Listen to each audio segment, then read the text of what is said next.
You're listening to 88.3 FM WXUT, broadcasting from atop Parks Tower at the University of Toledo main campus.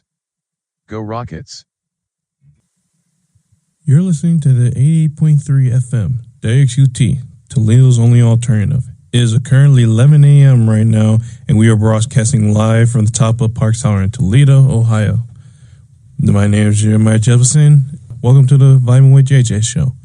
Hope everyone's having a good day today. It's a nice, chilly, like 40, somewhere in the 40 degrees right now. Got a lot of stuff to talk about. First off, a few things. First off, I want to give a big shout out to my cousin KJ. Was a really entertaining guest last week, and I really appreciate him coming on to the show and talking about everything football, basketball. It was pretty fun, entertaining time to talk and everything about sports and give our predictions, our reactions towards things, and just predictions towards stuff. So shout out KJ. If you are listening to KJ, thank you for coming on my show, and thank you for being willing to talk everything ball. Before we could talk about that, I do want to say, this is very important that I say this, rest in peace to Marshawn Nealand. He passed away, passed away like last Thursday. He was just 24 years old, which is 1 year older than me. And it's just sad to see someone that age or that old just happen. So it's sad to see. Prayers out to him, his family, and the rest of his teammates from the Cowboys. And if you have any mental health issues, it's okay to talk to someone because you want to make sure your mind, body, spirit, and everything is okay. So if you have any mental health problems or anything of that nature, talk to someone as soon as possible. It'll be worth it, I promise. So again, rest in peace to Marshawn Nealand, and prayers out to his family, friends, teammates, and everyone else that he knew. So I want to get that out the way real quick, just to say that. I'm going to go and talk about these college football games that happened this past weekend. First game that we're talking about is the USC Northwestern game. USC won by a score of 38-17. I didn't watch this game. I'll have to go back and look at the full highlights, but Jane Mayava looked like he had a good game. King Miller and Makai Lemon all had good games. Makai Lemon, I think he said he's supposed to come out the NFL draft this year, and he's been really like one of the best players in the whole nation. Like right now, he already has 937 passing yards and 7 touchdowns, so he's going to be a first-round pick for sure. He's been really good. Jay Mayava had 2 touchdowns, basically 300 yards, and then King Miller running out the backfield for $127 and a touchdown. USC, I must say, got a good win this weekend. They'll need to continue to have more wins like this in order to compete for the playoffs. Like this upcoming Saturday, I'll talk about my predictions for this Saturday. They got to go against Oregon, so that's a big-time matchup. So if they want to keep their playoffs hopes alive, they got to go ahead and handle their business and try to beat Oregon, because if they lose with 3 losses, it's over. Like me and KJ said last week, if you have 3 losses in the college football playoffs, it's basically ship sailing on your chances to make the playoffs. So USC is looking to handle business, and USC is looking to do their thing next week, or this upcoming Saturday. So next game, Ohio State beats Purdue 34-10. Ohio State handles business against Purdue. I know that we were talking about it during the game, and KJ was asking, like, how do you think Ohio State would do? And by the end of the halftime, it was already over. It's 24-3, so there wasn't really any worry right like that. Like I said, as long as Ohio State's they take care of business, and Ohio State plays defense like how they've been playing the whole year, and Ohio State continues to move the ball around and everything like that on offense, then they should just automatically just win and dominate this game. And you can see in the stats, Julian Sand again, another 300-yard passing game. Bo Jackson has 75 yards, could get the rushing better. And then Jeremiah Smith had 10 receptions, 137 yards, and a touchdown.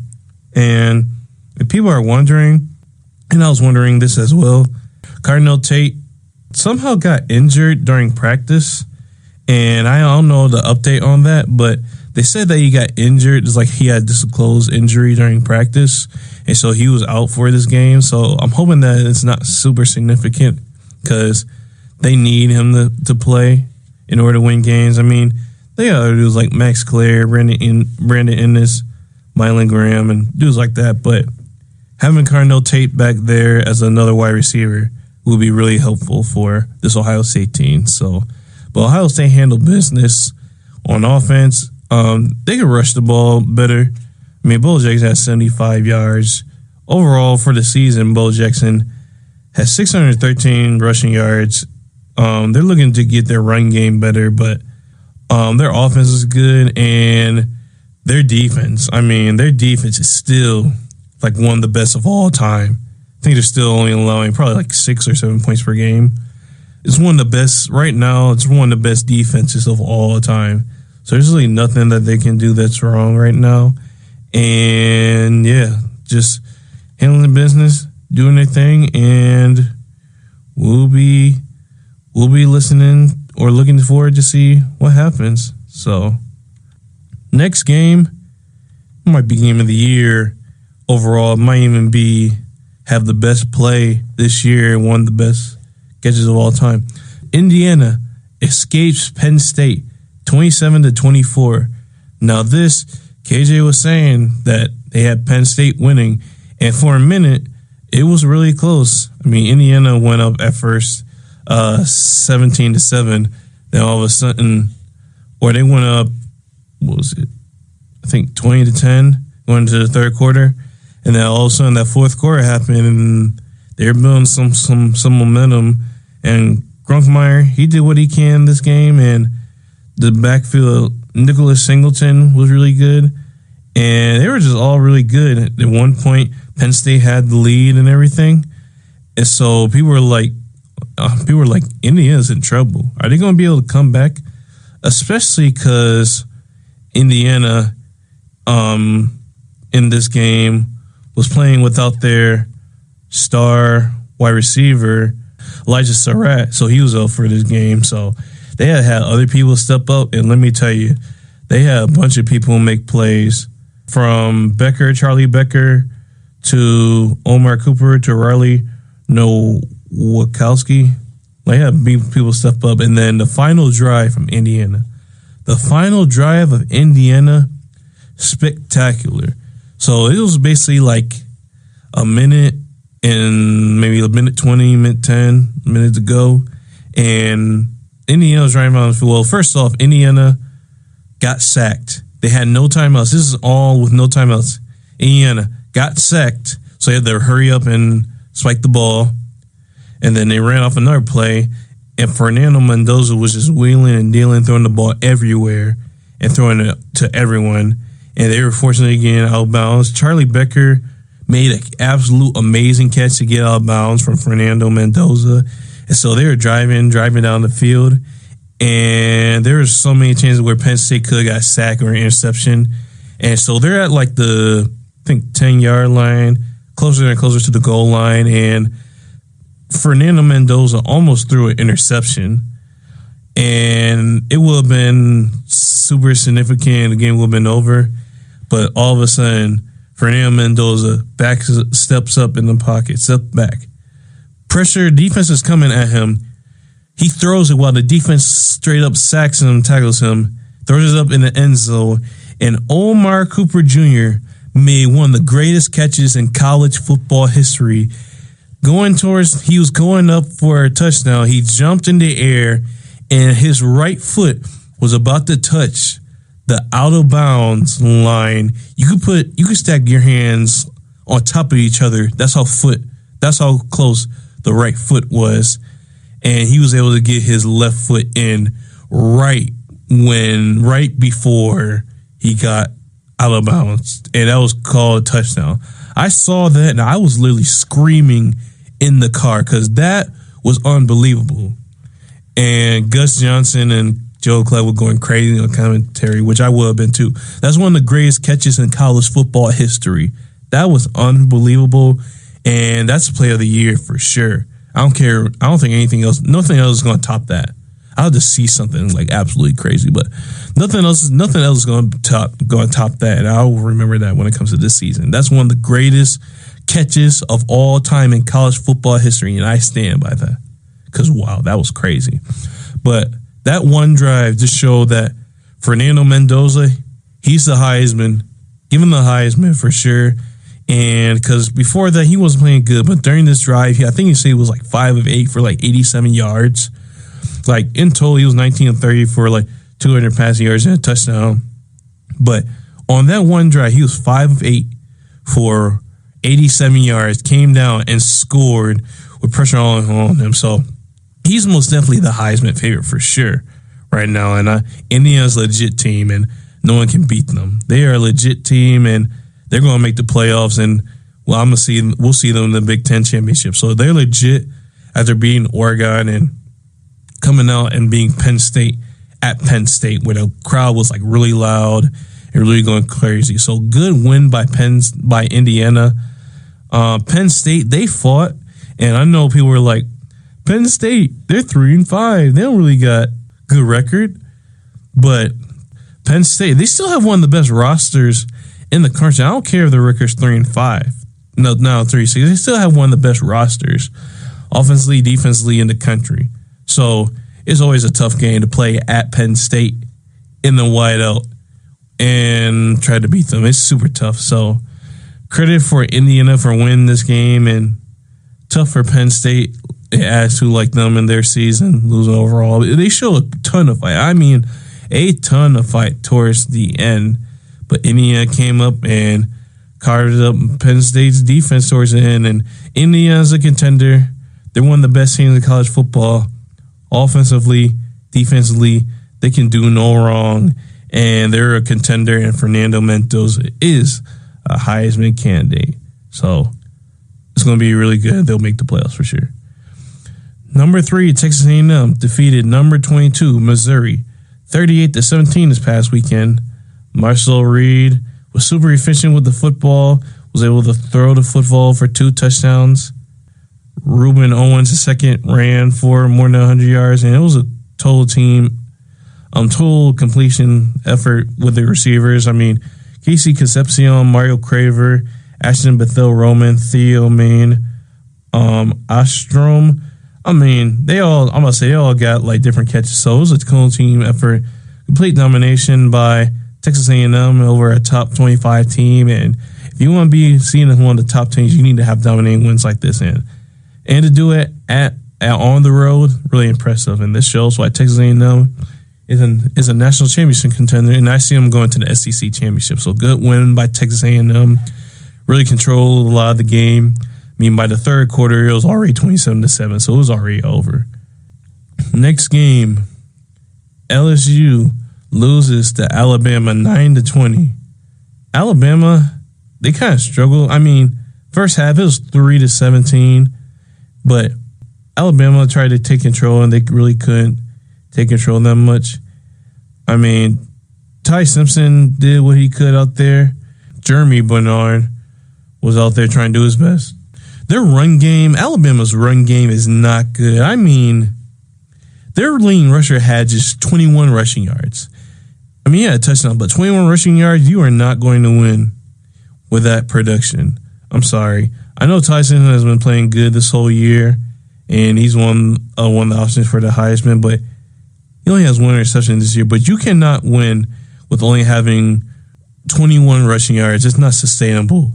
I mean, the defense for Alabama played good, and I know LSU's defense is really good, but still, if your leading rusher is having 21 yards, you're not going to do much in this game. So credit for LSU's defense doing that.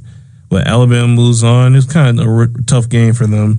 I know it still was 17-3 in the first half and stuff, but Alabama couldn't move the ball as much, but they got the job done when it did. And Alabama wins. And as for LSU, what a disappointing, terrible season so far. They just fired Brian Kelly like weeks ago. They're now 5-4.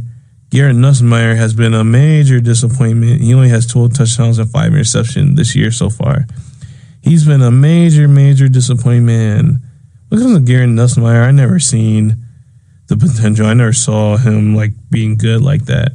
Even as a star, I'm like, Aaron Nussmeier, is he even going to be good? I always had questions about him. So another tough loss for LSU. Their season's over, and they're just looking to just move past the season and hire a new coach. But for Alabama, good win, looking to make it to the college football playoffs and SEC championship and win the whole thing. Next game that we can talk about, BYU, Texas. Texas Tech dominates BYU 29-7. Texas Tech, their defense is really good. They show why they're top 15 in the country. Yeah, their defense has been really on point this season, and they're showing why they're really good. They got ranked up to number 6 when it comes to the college football playoff rankings, and they locked down Bear Brockmeyer and the rest of this BYU team. I mean, they couldn't really get anything going. I mean, they scored a touchdown, but that wasn't until the fourth quarter. Other than that, they got shut out. I mean, they tried to do some things, but it just didn't work. And Texas Tech, they're going to be a really good team going for the Big 12 championship, and really tough team to face when it comes to the college football playoffs. So they're looking to make a run for that. And behind some of the players, I mean, Baron Morton, 219 a touchdown. Cameron Dickey had more than 100 yards, and Reggie Virgil. I mean, it was a team total effort. Good win by Texas A&M. I guess I don't care if BYU hasn't faced anyone. They're still a top 10 team. Right now, they're ranked number 12, and they still have a chance or shot. But, yeah, it's tough. You don't want to lose a game like this. So, good win by Texas Tech to dominate a team like this in the top 25. No, top 10 in general. Basically top 15 now. So, good win by Texas Tech. And they're looking really good at the Big 12. They could be a really good title contender if they keep their defense up and their team just steps up overall. So good win by Texas Tech this weekend. Next game, Oregon defeats Iowa 18-16. This is a defensive battle. I mean, it was raining super hard. It was chilly and raining during that game, so there wasn't really like as much when it comes to throwing the ball. I mean, both Dante Moore and Mark Gronowski had just over only had like more than 100 yards. So no one threw like more than 200, just 100 yards. I mean, Dante Moore 112, Gronowski 138. So they weren't really able to throw the ball. And that's mostly because it was raining super hard and it was cold out. So you couldn't really do anything else much. But credit for Oregon. It was a really close game. Iowa got that last minute touchdown to win the game. To try to win the game. And they were battling the whole time. Iowa, when it comes to Iowa, they've always had great defenses, especially this year is included. They have a great defense, always the offense. And the offense has been doing its thing this year. So Iowa, I'm about to say, has been a good team throughout the season. And they just ran into a good Oregon team who showed some fight and showed some guts in this game. And they showed why they're here. They showed why they should be taken serious. And with these next few games that you have against USC and at Washington, those are two tough games to play. But I feel like Oregon has the capabilities of pulling out and doing that and making it to the playoffs. So credit to Oregon for winning their game. As for Iowa, let's just say they got 3 losses. Their playoff chances are over. So, and I'm still keep on saying, if you have 3 losses, I don't think you're making the playoffs. I think it's over and you don't got no shot at making the playoffs at all. Because we've never seen a 3-loss team make the playoffs.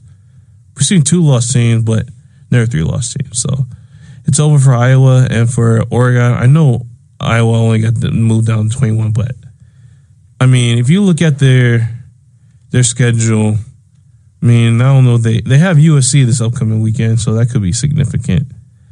Michigan State, no, wait. Yeah, they got USC this weekend. Then they got Michigan State and Nebraska, so they don't have anyone like too significant, but 3 losses, I don't think they're going to make the playoffs, in my opinion. So, going by Oregon, and for Iowa, their playoff chances are over. Next, Wake Forest defeats Virginia in an ugly game, I must say. 16-9 for Virginia. This is not the way you want to turn out for this game. They lost this game. They're looking to battle in the ACC so they can try to make it to the playoffs, but They got shut out by Wake Forest, and it was a sloppy game overall. Both teams tried doing something, but just wasn't looking good. I mean, Wake Forest quarterback had only 46 passing yards, and he had more rushing yards than passing yards. If your quarterback is having more rushing yards than passing yards, that's how you know they played ugly. And Virginia, they tried their best, but it didn't count them much. So it was a really ugly game. Virginia loses and become 8-2, so they move down to 19. They're right on the fringe of a playoff appearance / not making the playoffs. If they lose one more game, then their chances could be down the drain. They don't want to lose another game where it's just officially over, because they got Duke and Virginia Tech as their only thing possible. So if they want to make it up, they're going to have a lot of stuff happen for them in order to make it. So we'll see how they do for the rest of this season. But tough loss for Virginia to have, especially with Jamari Taylor having a solid, good game. So yeah, Wake Forest defeats Virginia 16-19. Wake Forest is a good win for them because they've never been known for being good at football. And for Virginia, usually the same thing, but tough loss to UT. You hate to see that for them. Next up, this ACC, man, is just insane. California defeated Louisville this past weekend, 29-26. I think most people just had Louisville winning. California, they're not a bad team. They were 5-4 before this, but Louisville is a really good team. They beat Miami during the week, so people were like, okay, Louisville, I see you. I'm gonna say about to make some moves and get up in the rankings, but a loss to California in overtime, that's not good. And this ACC ranking and standings are all wacky all over the place right now. So credit to California coming out on the road and defeating Louisville in Louisville. So that was a really good game plan by California. As for Louisville, I mean, it's not the loss that you wanted. They moved down to 20. They're going to need some stuff to happen in order to make the playoffs. I mean, a lot of stuff to happen, but losing to California, that's not a good sign. Not a good sign. So give the credit to California. They come out and defeat Louisville 29-26. Next game, that was on the schedule. Yeah, Toledo handling their business and defeating Northern Illinois. They dominated this game, and I was there at the game and seeing what I saw. Toledo, they're a really good team. They're capable of making it to the MAC championship this year. They defeated Northern Illinois 42-3. I mean, they basically did everything they wanted on offense and defense. Tucker Gleason had 300 passing yards. Chip Traynor had a touchdown. Junior Vander Ross had over 97 passing yards and a touchdown. He's close to having 1,000-yard receiving season, which is pretty good for them. What give credit to Toledo, they dominated and handled business against Northern Illinois. So good win for them today. Oh yeah, one more game. Florida State lost to Clemson this past weekend. And Florida State, I think this is his last season with Mike Norvell. I think he's going to get fired and it's over for Florida State. And to lose to Clemson is looking like a tough loss. So Clemson and Florida State, their coach is going to be fired at the end of the season, I believe. And he's on the hot seat. So yeah, those are all the reactions to the games. Let's get into these predictions. Clemson versus Louisville. Louisville's coming off of a loss. Clemson's going off a win against a Florida State team who were ranked. They were even ranked in the top 10, but fell off a cliff. I mean, immediately. So they're both teams are kind of reeling. Clemson probably has more momentum, kind of. If I had to say, I'm still going with Louisville to win this game. Minnesota, Oregon. Minnesota's an assault team. They'll be locked in and loaded, but I got Oregon win this one. UCLA, Ohio State. I got Ohio State winning, but UCLA beat Penn State, but Penn State isn't that good, but UCLA has shown that they can fight with teams and put up a good battle. So, but if Ohio State can handle their business and continue to lock in like they have this whole entire season and not take anyone for granted, they'll handle business. So obviously I got Ohio State win that game. The next game, Notre Dame versus Pittsburgh. This should be an interesting matchup. Pittsburgh, they have a path of making the playoffs. Just got to win their games. They beat Notre Dame. They got a good case of like why they should go up in the rankings some more. So, and Notre Dame is looking to keep bouncing back in their season. They're going to need C.J. Carr and Jeremiah Love to step up and continue to do good in these games. So, if I had to choose, I probably had to say I'm so tempted to say Pittsburgh, but I think Notre Dame's going to win. Even though for Pittsburgh, that would be a really good win. I got Notre Dame win that game. The next game that's on the schedule, Michigan versus Northwestern. Michigan, I think they're coming off a bye, and so they have a bye week.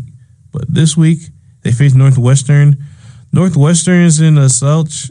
Michigan, it's going to be at Wrigley Park, the baseball field. So Michigan comes out handling business.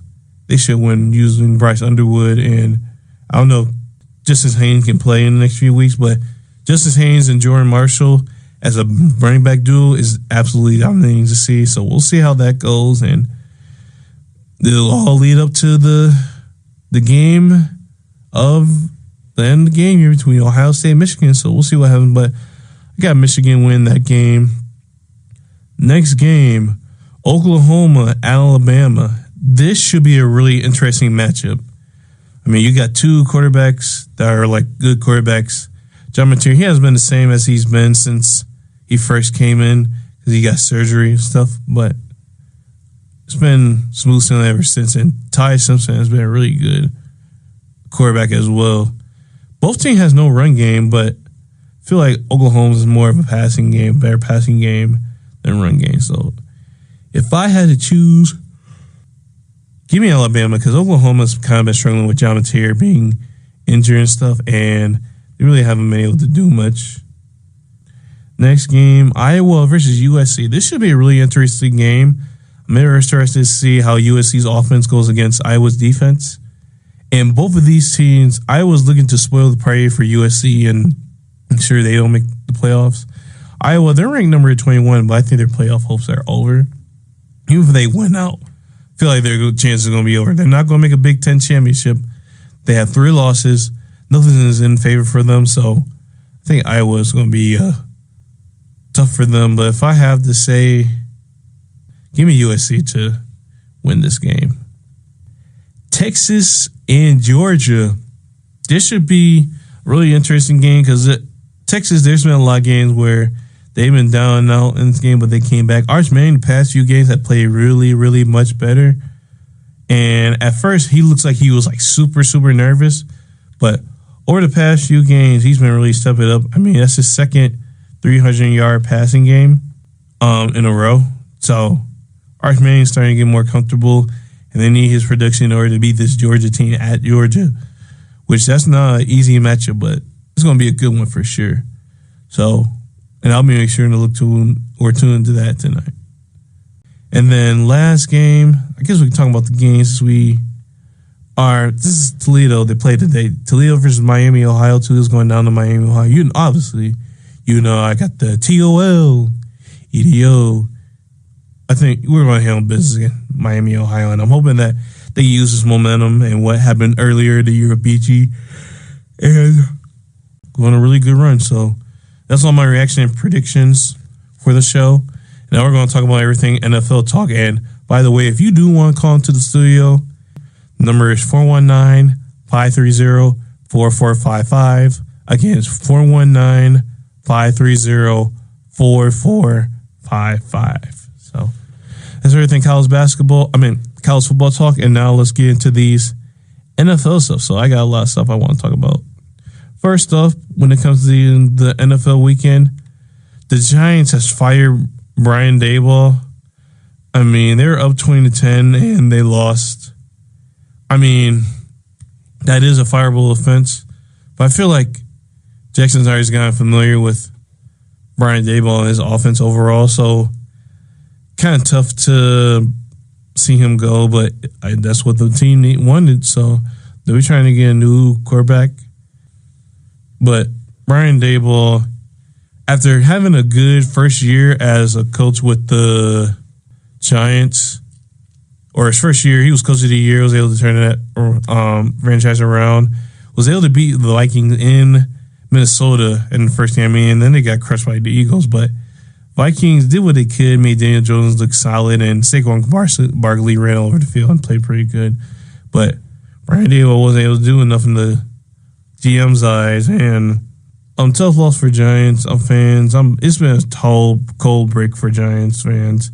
Malik Neighbors went down with torn ACLs. Cam Scott Boo dislocated his ankle, and Jackson Dart has a concussion. So it's really tough for the Giants right now. So this season has been unbelievable and been crazy. This is the craziest season I've ever seen in my life, and I'm making sure to appreciate every single week because this is my first time where I've looked forward to every Thursday night football game, every Sunday and Saturday night football game, and every Monday night football game. Like, this year has been insane.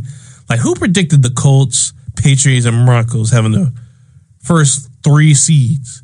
No one, and I mean no one had that in their mind. Had the Bills, had the Ravens, had the Chiefs on the mix, meaning the Chargers, and those 3 just flipped oppositely. So it's just been a crazy season. And this game, this is my first time ever sitting down watching a 9 a.m. game because I had to go to church at 9, and so when we got home and watched the rest of this game was actually a really entertaining, close game. Went to overtime, and Indianapolis handling their business. Jonathan Taylor, I mean, dog, he is a dog. 32 carries, 244 rushing yards, 3 touchdowns, had 3 receptions for 42 yards, had total scrimmage yards basically of 286 yards. He's unbelievable, and I think he's an MVP candidate for sure. So Jonathan Taylor, he's just otherworldly right now. I mean, within a year, I mean, we're in week 10 right now. He already has 1,000 yards. 1,000 yards. I'm about to say it's 1,139 yards and 15 touchdowns. Some people get that in the whole season. He already has that in half a season. I don't know. Jonathan Taylor, with the way he's looking like, man, he can win MVP and break Eric Dickerson's record and maybe break Damian Thomas's record. I mean, it's just getting ridiculous, and he's literally the Colts off. I mean, they got Daniel Jones, and at times he had interception, had some fumbles, mistimed throws, but did what he can. But this offense runs through Jonathan Taylor, and it's just crazy to see him do this well. Give credit to Jonathan Taylor, the Colts offense doing well. Tyler Warren, he's one of the best tight ends in the NFL. I already knew he was going to do good, but for sure he's one of the best tight ends in the NFL overall as a rookie. So he was good. You know, Michael Pittman Jr., Josh Downs, Alec Pierce, their wide receiver core is good. Josh not only had 3 yards, but he just does whatever they can. He's good at motioning around the quarterback, and there's just a good collective of wide receivers. So credit to Indiana win this game and coming out with the victory. As for Falcons, I think they need to fire their coach. This has been so up and down. They beat teams like the Bills, and we'll talk about the Bills in a second. They might be kind of questionable, but then lose and get defeated by the Panthers really bad. So I don't know. There's this coaching staff, offense. If you have Taylor Algier and other players liking posts saying how their offensive coordinator should get fired, that's a telltale sign that he don't got. So it's going to be ship sailing for the Falcons, and they just need to do better. And they just need to rebuild and just lose the rest of the game because it doesn't matter. They're not going to the playoffs. It's hard to draft the first-round pick, early first-round pick than a late one. So good win for the Colts, bad loss for the Falcons. And we're going to do something now. We're going to actually take a break real quick, and then we will be right back to the Vibin with JJ show. So we will be right back, and don't go anywhere. And we are back on the Vibin with JJ show. Had to take a really quick break real quick, just to fix my mind on stuff. So we're coming back talking about these NFL games and reacting to them. And like I said, if you want to call into the studio, the number is 419-530-4455. Again, it's 419-530-4455. So the game that we're going to talk about right now, Texans and Jaguars game. I know that CJ Stroud was like injured, and he was injured for this game, but they were down 29-10. At first, the Jaguars were in control of this game. They're up 29-10 at one point, and you're thinking, "Oh, Jaguars 29-10. Oh, it's over." I mean, their defense has been good all year. They got Davis Mills as their quarterback. I don't think they can come back and win this game, right? But the Texans, they just started to just come back some more, and they came out and won this game 36-29. The Jaguars defense allowed the Texans to score 26 points in the fourth quarter. That's crazy. Yeah, Davis Mills, 292 passing yards, 2 touchdowns. Moody Marks had good production. Nico Collins back had more than 100 yards. And the Texans defense did really, really good. Yeah, overall, the Texans look really good out there. I don't know. It's just crazy that they came back. Like I said, this season has been so crazy. It's been one of the craziest seasons I've ever seen in my life. No, not one. This is the craziest season I've ever seen in my life. And I'm so appreciative that every game is like this, because basically every game is like a close game, and even the games you didn't think were like going to be as good, like this game, you saw that CJ Stroud was injured and Davis Mills was going to play. You would have never thought that this would be a close or good game, but it turned out to actually be a good comeback from behind win by the Texans. So that was crazy good by the Texans, and they're looking to use that momentum to get into the playoffs. I mean, they need CJ Stroud to be healthy, but good win by the Texans. As for the Jaguars, I mean, wow, what a collapse. They were on it. They were all right. I'm going to say the offense was all right in the first half, do what they can. But their defense was like playing really good in the first half and in the third quarter. But that fourth quarter hit, and they couldn't do anything. It was very, very bad. The Jaguars defense played bad.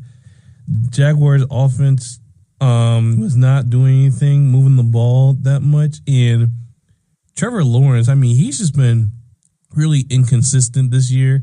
It's been kind of tough for him to get into a rhythm and trying to find like momentum and stuff like that. So tough loss for the Jaguars. I mean, you were 5-3 at one point, looking to try to get in competition with the Colts possibly, but you lost to the Houston Texans without C.J. Stroud, and they have Davis Mills their quarterback.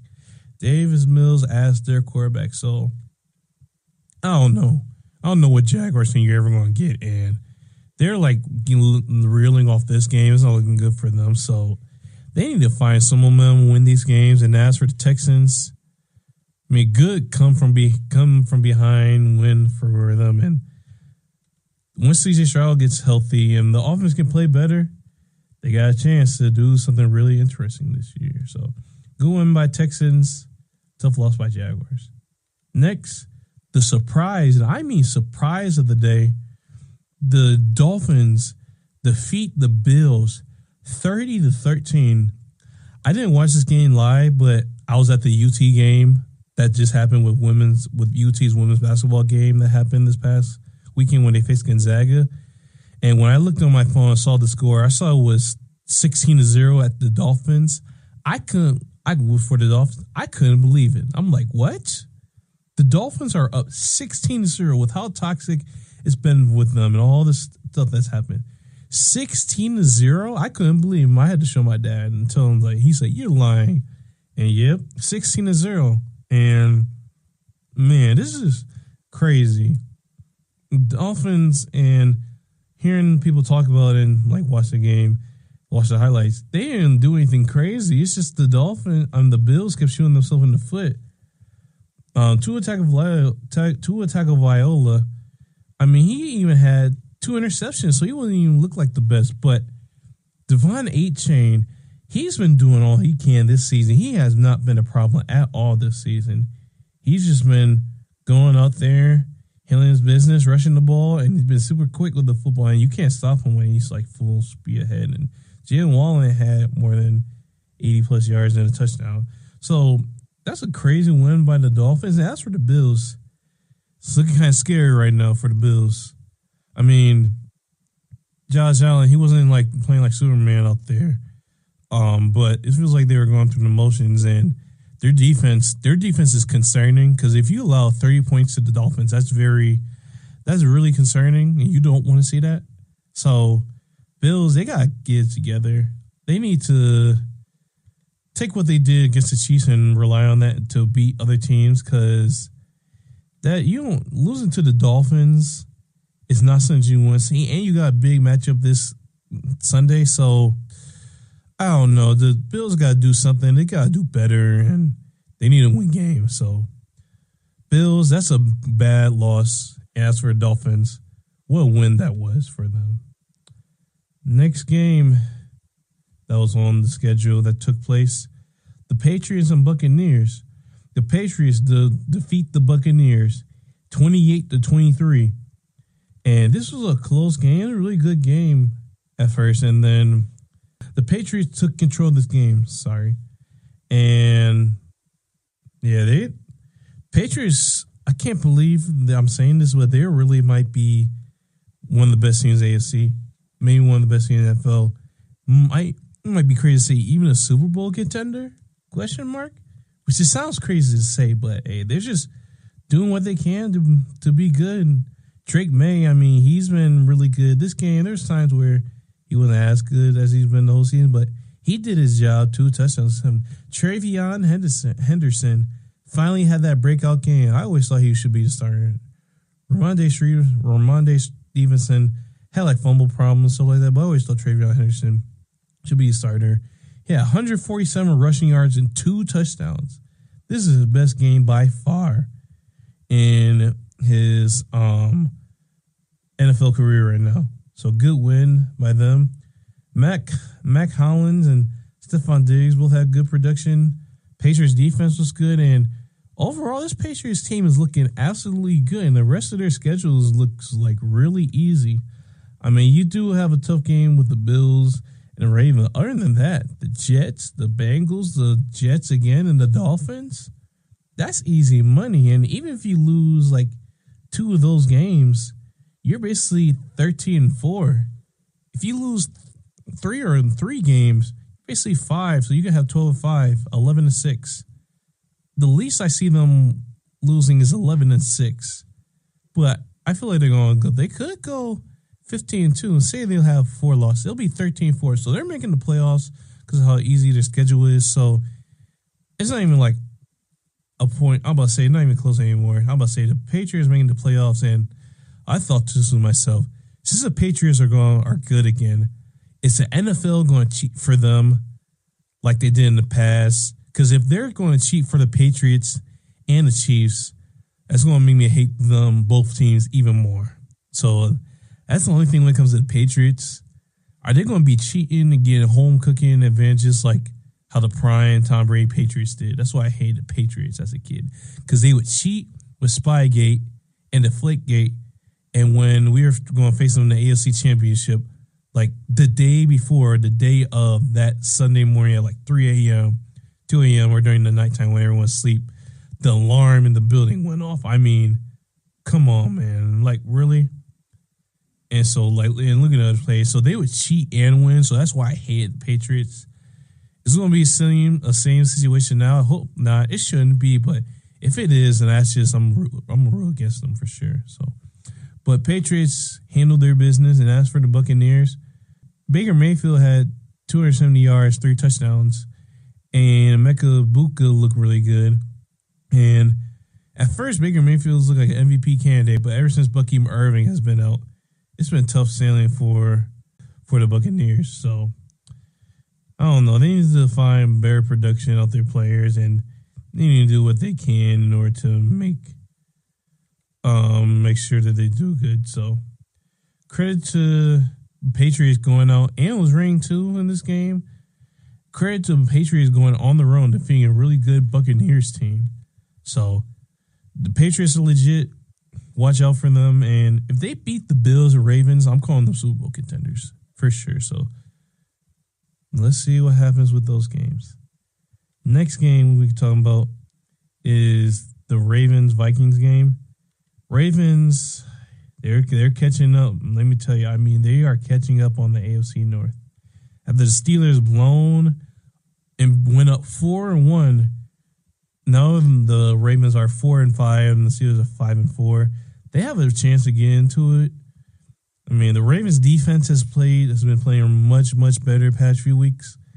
And Lamar Jackson's starting to get into the swing of things. So their offense look okay. They're trying to get to the swing of things. But Ravens are starting to look more dangerous, look like one of the best teams in the NFL. And that's not, if you're the Steelers, you're looking at that and you notice that you got like a ghost coming up upon you or a person coming up upon you. So they still need to handle business. The Ravens just got to keep winning games because their defense, I mean, their games aren't even that hard like that. So we'll see what happens. But good win for the Ravens against the Vikings defense, who's still pretty good. And as for the Vikings, J.J. McCarthy, I mean, he calls himself 9, which I don't even know what that means. He calls himself 9, which is his quote-unquote alter ego. Sounds kind of corny, but hey, do each his own. J.J. McCarthy had 2 interceptions, one touchdown. If you got more interceptions than touchdowns, you're going to be cooked. I know it's just like his first year, like being a full-time starter, but he's just not looking like the guy right now. I mean, like I said, it's just his, if you want to say quote-unquote rookie here, but overall right now in the games he's played, 692 passing yards, 5 touchdowns, 6 interceptions. For me, I never thought J.J. McCarthy was never good like that. I never thought he was worth a top 10, top 15 pick. Because I feel like in Michigan, all he had to do was just like be a game manager and hand the football off to Blake Corum and Donovan Edwards.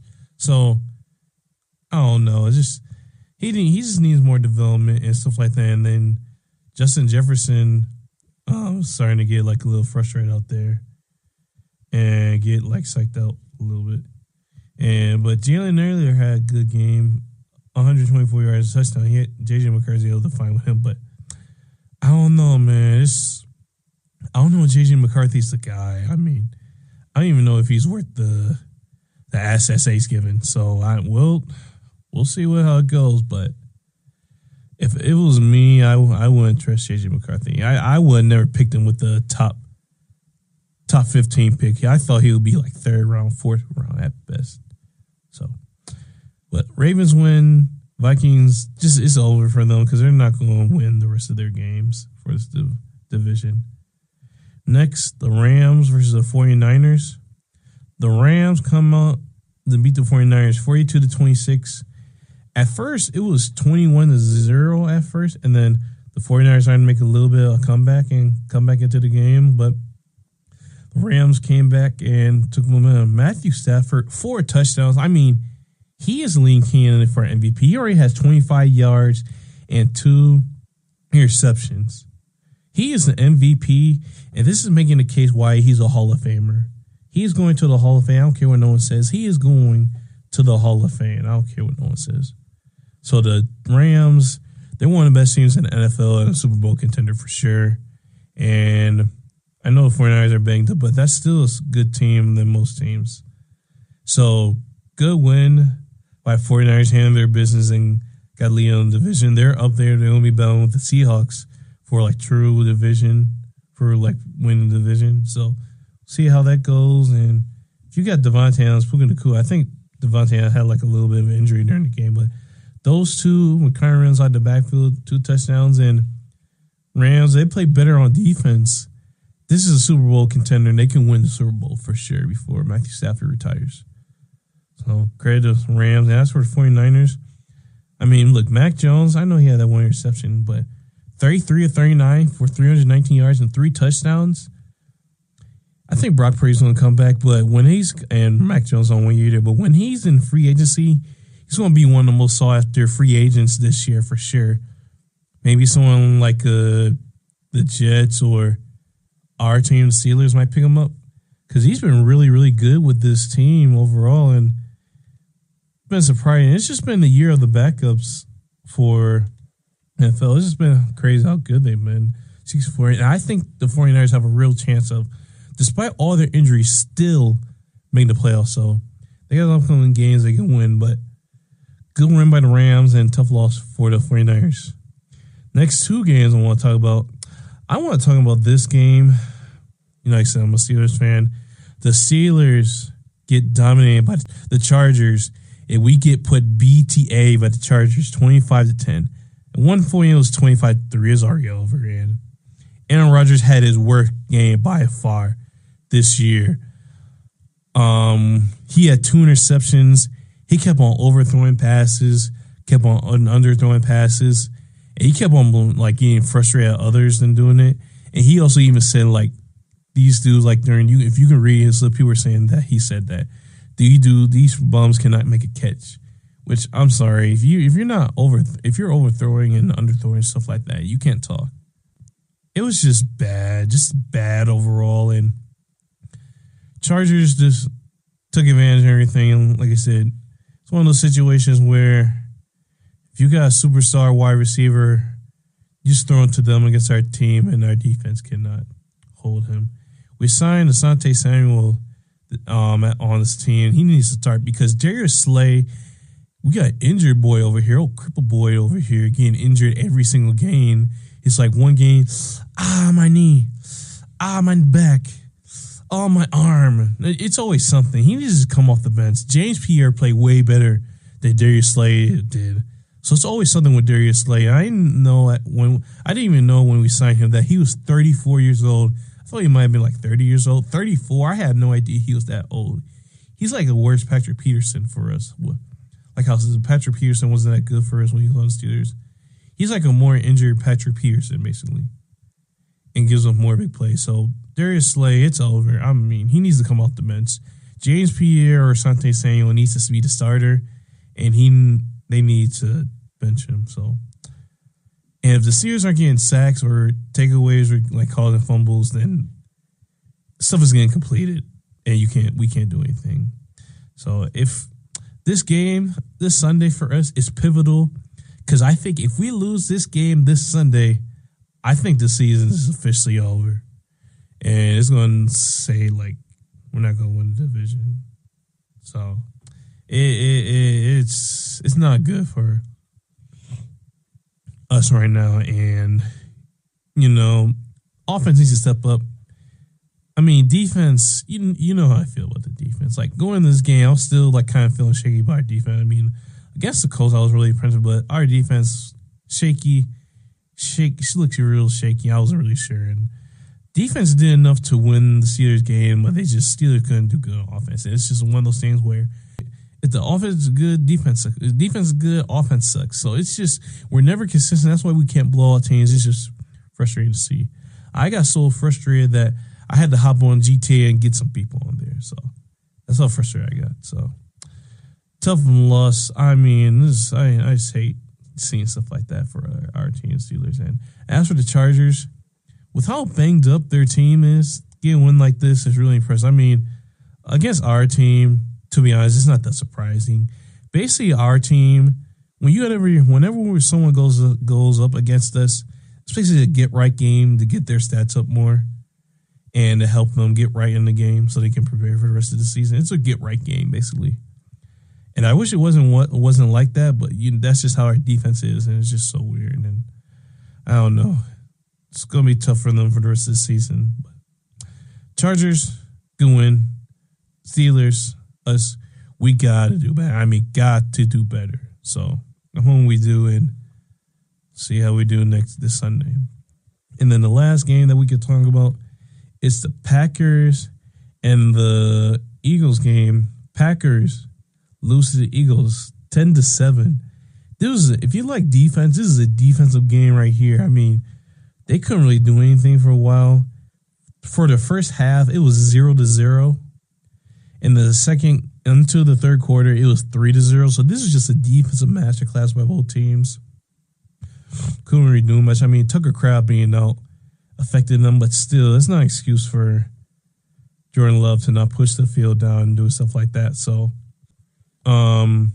Packers, they were sitting 5-1-1, looking like a really good team. And you see, that's why, this is why I said the season's so crazy, because Packers looking like a Super Bowl contender. I don't know if you want to say they're a Super Bowl contender now. Like, as the hype hasn't been as good. If they somehow miss the playoffs with this roster, Matt LaFleur, I think his job is done. And he could get fired. Some people are saying, like, well, they put their defensive coordinator coach. I wouldn't go as far, in my personal opinion, I wouldn't do that. But if they miss the playoffs, I would understand why they would fire him. So, but yeah, that's and Jordan Love didn't look that comfortable out there, and you need him to play better. After having a good game against us, Steelers, you need to do better. The wide receiver needs to do better. Josh Jacobs is doing this thing, but they just need better as a whole. And because the Packers play really good defense with Michael Parsons in them, they're doing their job. It's just the offense just selling right now, and so they need to be better. And as for the Eagles, their offense isn't that impressive. I mean, A.J. Brown, 2 receptions for 13 yards. I mean, it's not. For A.J. Brown and his stat, for what he can do way more than just 400 yards and 3 touchdowns. He could produce way more because he's a consistent 1,000-yard receiver. So they just need to move the ball more. Jalen Hurts he's just doing what's asked for him, because they could be like, throw the ball as much as he can. He could if he wanted to, but it's focused on managing the game and doing what they can just come up with the win. It's not impressive, but just do what you can. As for the Eagles' defense, played really good on the Green Bay Packers. The addition of Jalen Phillips helped a lot because he was getting pressure on Jordan Love and making him throw the ball out and stuff. So credit to the Eagles, win this game. The Packers, tough sales, and I don't know, they have to fix their season for sure. So that's my reactions to some of the games, and we're going to get into these predictions. So first game, we talk about, I'm going to be down there in Pittsburgh. I'm going to be super excited for that, and I can't wait to see a team win. It's crazy because the games that I've gone down to Pittsburgh, me and my family went down there for the Bengals and Steelers game, and we down in Pittsburgh, we lost. And then when I went down there last year for the Cowboys and Steelers game in Pittsburgh, and we lost that. And for some reason, we lost those games. But when we went to like the Bengals Steelers game in Cincinnati, we won that game. So I'm hoping that we can get an actual win in Pittsburgh. If we don't win that game, it'll be so disappointing. I think the season will be done. But if we get a win, I'll feel better about the season. Because next week, I face the Bears. So I'm hoping that Steelers can take an Ohio State approach and just dominate their game as much as possible. So, but for me, I'll be rooting for the Steelers, and I'll be releasing some pictures this weekend showing that.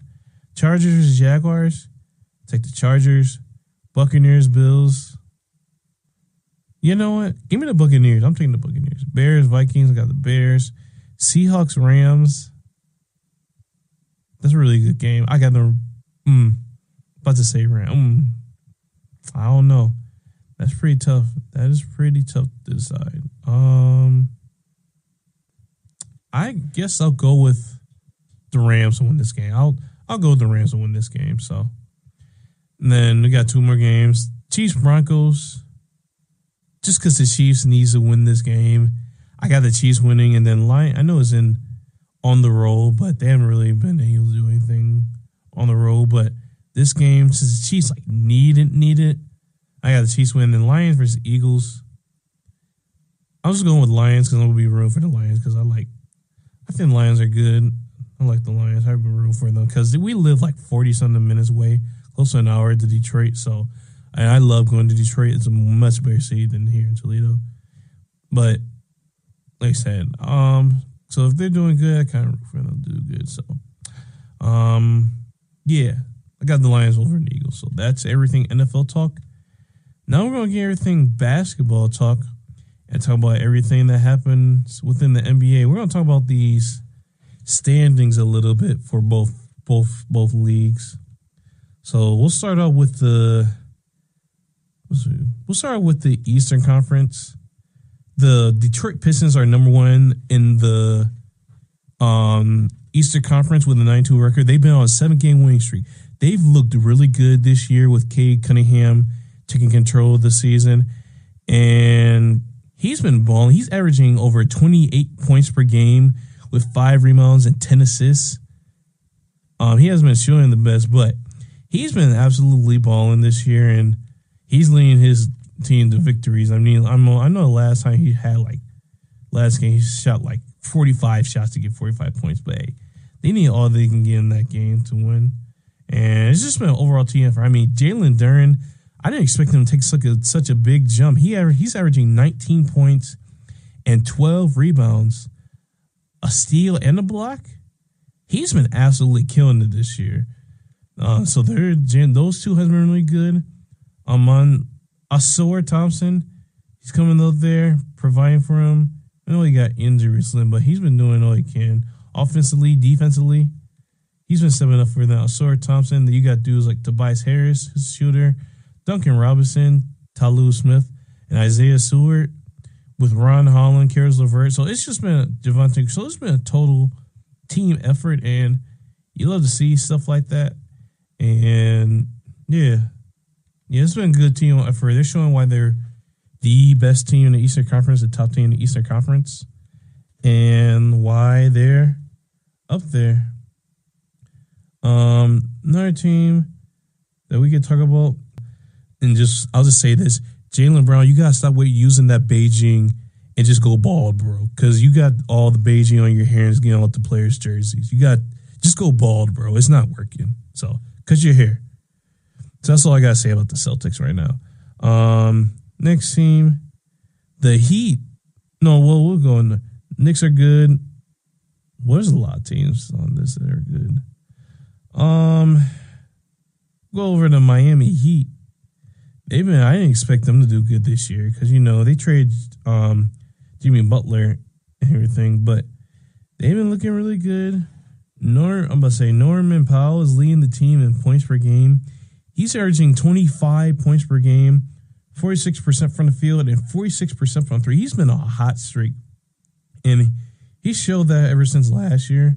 I mean, he's always been good, but didn't really have the opportunity to show how good he was.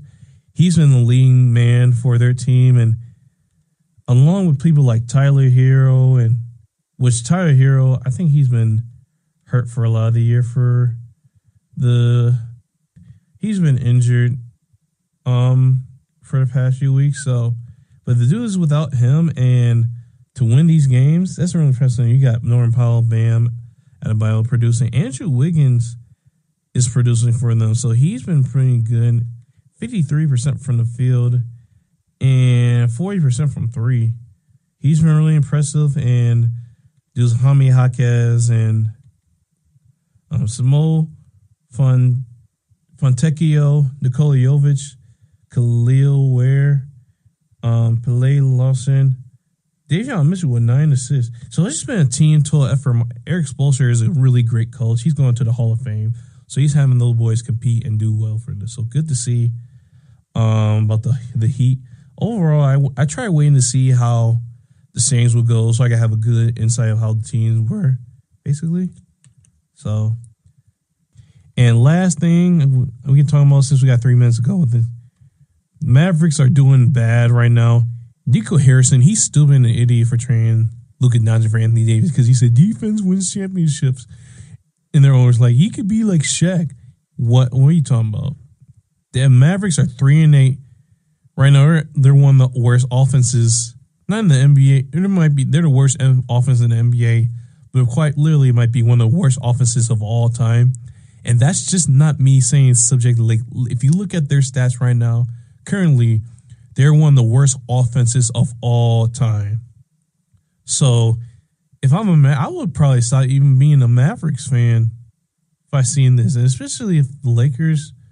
I don't know if it's going to be possible this year because the Thunder's really good. But if the Lakers we win a championship, I'll be crushing it even more. So Mavericks, they fire the GM, and they should because that just makes no sense. And he's unemployed. Why would you trade Lucas? So that's everything. Football, basketball talk today. And now we're going to get into the dad joke of the day. So it goes like this. What kind of hair do they sell at IHOP? Egg extensions. This is the Vibin with JJ show, and have a good day.